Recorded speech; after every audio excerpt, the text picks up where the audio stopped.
When somebody says to me, well, you know, what's the goal? What's the end game?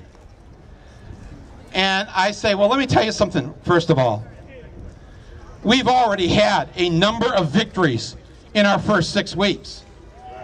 And let's acknowledge those victories.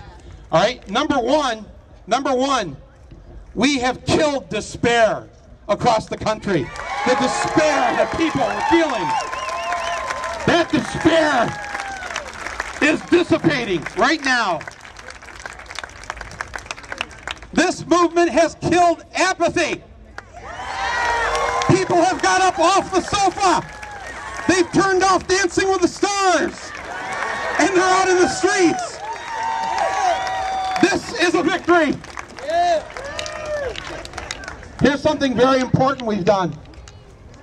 6 weeks ago, what was all the media talking about? All the politicians in Washington, all the pundits. What was the national discussion that we weren't part of that they determined? What were they talking about?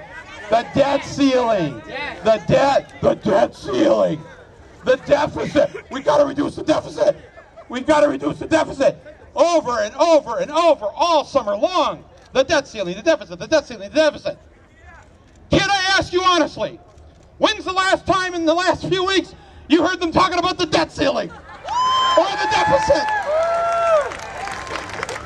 You shut it down on it. This movement has shut down that bullshit discussion.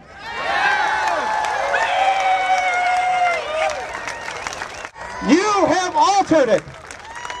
This is what people are talking about in every town and city and village across America. Occupy Oakland. Occupy New York.